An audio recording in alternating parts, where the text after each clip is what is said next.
Sextou, Silmar César Miller, bom dia.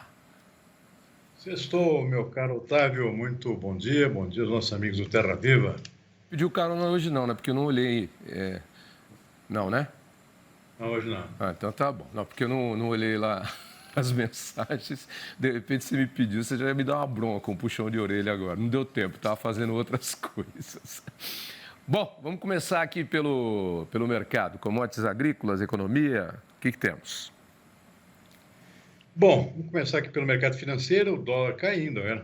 Caindo bastante, um ponto percentual nesse momento, R$ 4,94 é a cotação da moeda americana. Mercado de ações também bastante calmo hoje, uma pequena queda de 0,1% no índice Bovespa aqui na nossa B3. Lá fora o petróleo abriu o dia com forte alta de novo, refletindo as preocupações com a questão da escalada lá de tensões no Oriente Médio. Deu uma pequena recuada agora, está subindo apenas 0,1% nesse momento, a $88 o barril. Mas com muita atenção em relação ao que acontece lá no Oriente Médio. Só não sobe mais por conta da economia. O consumo está caindo em função de retração econômica, especialmente na União Europeia. Então está havendo uma certa retração na demanda e que era esperada para o petróleo e por isso o preço não sobe mais. Mercado de commodities agrícolas, predominância de altas, pelo menos por enquanto nesta sexta-feira. Soja em Chicago está subindo bem, 1,3%, milho também 0,5% de valorização. Na contramão, o trigo em Chicago caindo 0,7%. Na Bolsa de Nova York sobe o café arábica, açúcar também, arábica 0,5% de alta, açúcar 0,9% acima também, e dois produtos que têm mantido uma valorização praticamente constante aqui, seguem alta novamente nesta sexta-feira. São o suco de laranja, alta de 0,4%, e o cacau, 0,5% em Nova York nesse momento. Boi gordo do mercado futuro da B3, saiu uma alta aqui, mas não teve muito fôlego, não. Está estável nesse momento no mercado futuro. No mercado físico, só aproveitando aqui, estou vendo quedas. Fazia um tempinho que não caiu o preço do boi, deu uma estabilizada, agora está caindo, pleno pico de entre safra.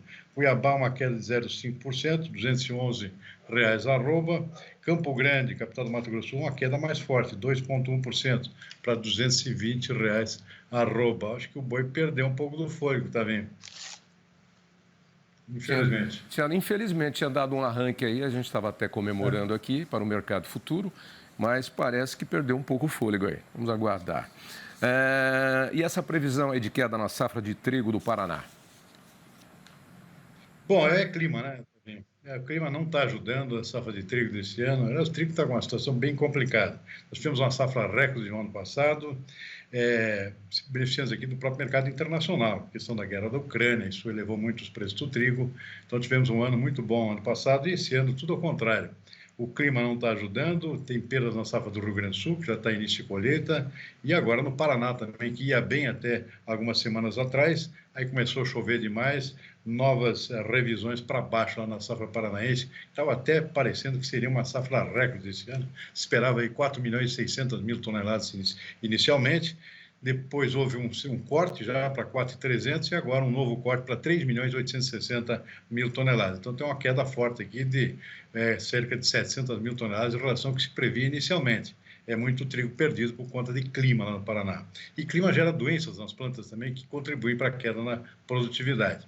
No Rio Grande do Sul não é diferente. Tinha uma perspectiva boa esse ano, aí o clima também não ajudou por lá, continua não ajudando, ou seja, tem chuvas que devem voltar agora no final de semana, tudo isso está levando a cortes também na produção gaúcha de trigo. Então, esse ano, infelizmente, vamos ter uma produção nacional menor do que a do ano passado, quando a tendência inicial era de um novo aumento por conta de aumento de área.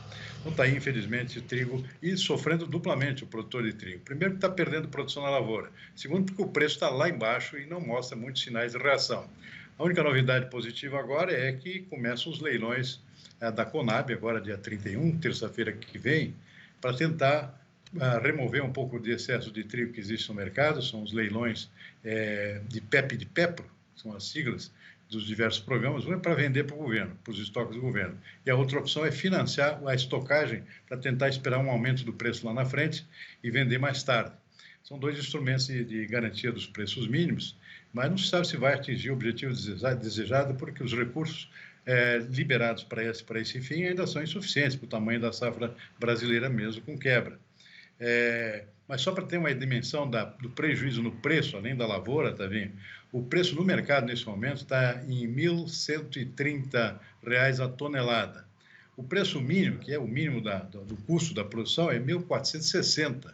Então, você vê a distância que está havendo aqui em relação ao custo e a necessidade de elevar esse preço nesses leilões, que eu acho bastante difícil de acontecer. Dá uma ajuda aí, pelo menos, porque a distância é muito grande aí. Você tem quase mais de 20% aí, 25%, quase 30%. 30%. 30%, é de 1.100 para 1.400 e pouco. Vem cá, o greening avança novamente aí, o greening, que é um grande problema aí dos citros, causado aí por uma bactéria que tem um psilídeo, uma mosquinha como vetor, e ele se multiplica muito rápido. Eu até falei há pouco aqui que o produtor falou na reportagem que os custos estão ficando muito caros para o produtor de laranja. O greening não inviabiliza o consumo da laranja, ela apenas fica feia, né? É diferente do cancro cítrico. O cancro cítrico, ele seca a laranja por dentro, ela fica sem suco, sem caldo. O greening não, você pode consumir, mas como ela fica com uma aparência mais feia, o preço vai lá embaixo e o consumidor às vezes olha e acha que o produto está com problema, né? E aí não quer comprar.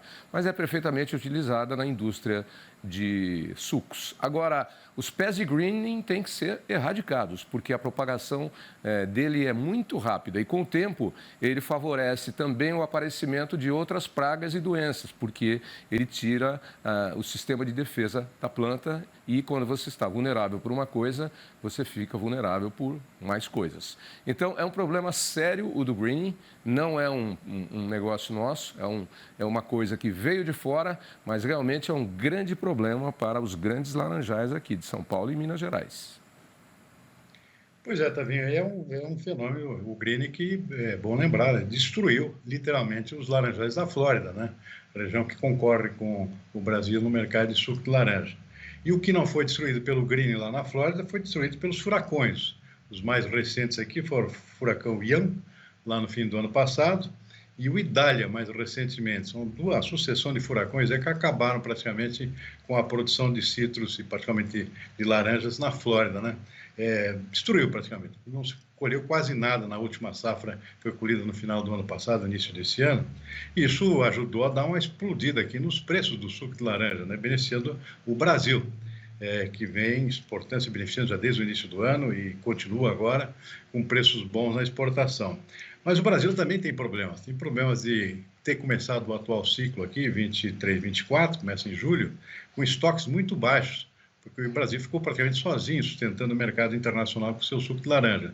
Então, os estoques começaram muito baixos e a safra de laranja desse ano não é lá essas coisas também, portanto, não vai aumentar muito a produção de suco de laranja para essa nova temporada, que está em andamento nesse momento e vai até junho do ano que vem.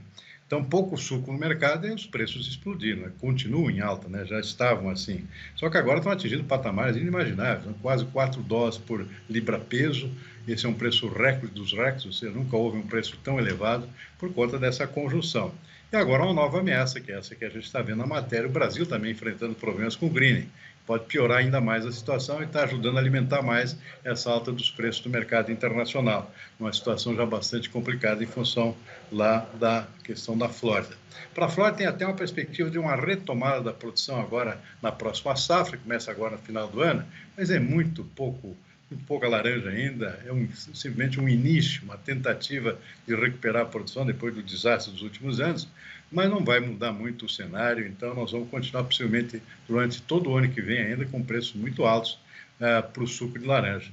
É claro, isso beneficia também o produtor de laranja, pelo menos aqueles que têm uns contratos mais favoráveis com a indústria. A gente sabe que o setor de suco de laranja, assim como o setor de açúcar, são contratos de longo prazo, nem sempre os preços atuais do momento atingem todos os produtores. Depende muito da negociação contratual, que é de longo prazo, são culturas perenes, né? Então, são uma situação bem diferente, por exemplo, do que a gente vê na soja, no milho, no café. O preço sobe na bolsa, já sobe no bolso também do produtor, né? Não é o que acontece com esses outros produtos. Enfim, está aí uma situação crítica aqui do suco de laranja e os preços não param de subir.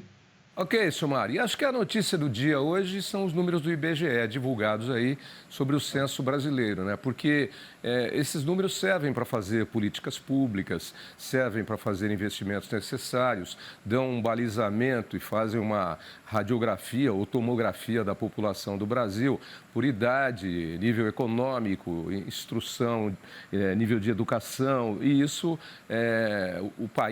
todos os países precisam desses dados precisamente. Chama atenção que a nossa população diminuiu, 203 milhões de habitantes. Muita gente diz que talvez muita gente não tenha respondido ao censo. Isso eu não sei e não posso garantir, mas eu já ouvi isso de várias pessoas. Então, se chama atenção aí alguns dados, né? Como, por exemplo, o Brasil envelhece, idade média está na manchete do UOL, 35 anos, os idosos, que somos nós, hein? 10,9%. Eles dizem que é depois de 65 anos. Eu não me sinto idoso ainda, não. Estou bem. Acho que nem você. Tem muita gente de 30 que já tá velho. E tem muita gente de 80 e pouco. Você pega o Roberto Rodrigues, por exemplo. O Roberto Rodrigues tem uma cabeça espetacular, né? Então... Bom, mas enfim, tem que ter uma tabela aí de corte, como a gente diz, né? Que nem na época da Covid. Mandaram você para casa e mandaram eu para casa. Depois eu fugi de casa. Eu sou um moleque teimoso desde cedo, minha mãe já dizia. Eu fugi de casa e tomei os devidos cuidados. Mas esses dados são interessantes, né? E números que mostram que a grande população jovem está no Rio Grande do Sul. Não, a mais velha. Mais jovem está em Roraima e a mais velha lá no seu Rio Grande do Sul. É isso aí. Lá se vive mais. Se tem uma característica do povo gaúcho, geralmente é de maior número de idosos, né? Qualidade de vida, né? Tem muito a ver lá tem a ver com a genética, com a população lá que veio da Europa, tem um alongamento de vida aqui proporcional à sua ascendência, digamos assim, e a qualidade de vida lá, muito consumo de proteína, né? Isso acaba gerando mais longevos lá no estado do Rio Grande do Sul. Isso não é de agora, já vem de longe, né? E, aliás, todos os estados do Sul, né, têm essa característica também. Porque essa genética aí favorece uma série de fatores, hábitos e outras coisas, né? A gente tem aqui Rio Grande do Sul, tem... Bom, vai falando aqui, enfim, vai detalhando aí, trazendo esses dados. É interessante, né? E aí tem até dados, se você quer saber quantas pessoas com a sua idade tem na sua cidade, procura lá nos números do IBGE que você vai saber quantas pessoas tem com a sua idade na sua cidade. Outro dia eu fiquei sabendo que com o meu nome, Otávio, existem 101 mil brasileiros com o nome Otávio. Isso quem levantou foi a Luísa Cardoso, que é especialista. Não sei como que ela tem esses dados. A nossa moça do tempo, a menina do tempo. Moça não, menina do tempo. E vou pedir para a Luísa levantar quantos Silmares seria o plural de Silmar? Otávio, Otávios. Silmares. Quantos Silmares tem no Brasil? Quantos será que tem? Mas acho que tem pouco, hein, Silmar? Tem pouca coisa. Eu fui primeiro, pelo jeito. Depois começaram a me copiar. Eu não fui. Copiaram você? Precisa cobrar direitos autorais. Cobra direitos autorais, então. Até um jogador de futebol famoso aqui chamado Silmar. Vamos mandar. Pedir para a Luísa Cardoso fazer o levantamento. Ela é esperta, já está ouvindo, ela deve fazer aí durante o break, já traz a novidade daqui a pouquinho. A gente manda para você por WhatsApp. De brasileiros com mais de 100 anos, sabe? 1.701 pessoas. Então, é interessante esses dados. E o crescimento da população idosa foi um crescimento de 60%, se eu não me engano, aí, que são da população de mais de 65 anos. E 1.100 brasileiros com mais de 100 anos. Eu volto naquele detalhe que a gente sempre bate na tecla aqui, né? Cuidados da medicina, exames preventivos, vacinas, né? Tudo isso ajuda a prolongar a vida. Você acha que lá no Egito Antigo a média de vida era 25, 30... Só teve um faraó lá que viveu, acho que foi o Ramsés, que viveu 70 anos, mas é uma exceção, né? Morria tudo com 35, não tinha água, não tinha higiene, não tinha como fazer tratamento de saúde. Enfim, gente, a medicina está aí para ajudar exatamente isso, na longevidade, mas não só na longevidade. Longevidade com qualidade de vida, porque envelhecer, cair aos pedaços, ninguém quer, né, Silmar? Ninguém quer. Olha, tem uma história que chama atenção, né? Na contramão do que você está dizendo aqui, de cuidados médicos, por exemplo, que é Delfim Neto, né? Nosso eterno ministro da Fazenda, está perto dos 100 anos, diz que nunca foi um médico, né? Porque ele não quer saber. Ele prefere morrer da ignorância se tem alguma doença. Isso que ele é obeso. Né? Eu tenho um amigo aqui também, toda vez que eu faço check-up, depois eu encontro, a gente vai tomar um vinho, aí ele fala, eu não vou ao médico não, porque depois deve ser o que penso o Delfim também, eu vou descobrir que eu tenho alguma coisa aí, para quê? Enfim, mas são exceções, hein? O Delfim é exceção, você falou bem, tem uma exceção aí, que anda na contramão, é exceção.